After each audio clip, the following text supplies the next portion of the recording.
Je dirais que c'est une formidable odyssée dans la tête d'un créateur, d'un génie même. Et après, c'est vrai qu'on traite quand même la même période, c'est quasiment la même décennie. Après, nous, on commence un peu plus tard, je dirais qu'on commence plus dans le vif du sujet. Et c'est vrai que dans le film de Bertrand, après, il y a quelques flashs en avant sur la fin avec des belles surprises de casting, enfin pas vraiment de surprise, mais avec Helmut Berger qui d'un coup, oui, ça a une résonance qui pour moi est un peu plus large. Et effectivement, c'est vrai que moi, c'est ce qui m'a séduit quand j'ai découvert le scénario la première fois, c'est que ça va vraiment au-delà de ce qu'on pourrait attendre d'un biopic classique. C'est-à-dire que c'est vraiment un film qui est plus large que ça, qui va... Enfin, c'est le film d'un artiste sur un artiste et sur ce qu'est le processus créatif, l'inspiration.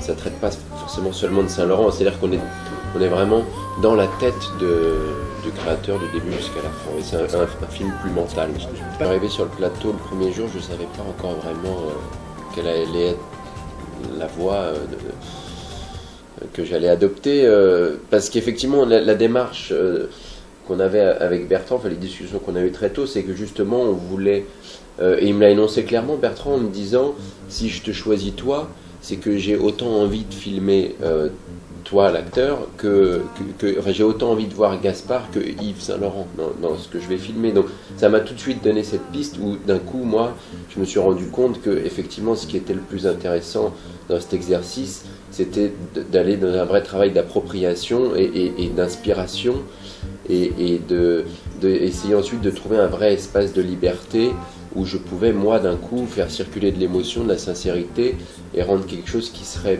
plus vrai et non pas d'aller dans un vrai travail de mimétisme un peu... Enfin voilà, c'était pas l'idée, j'essayais pas de coller au plus près au personnage.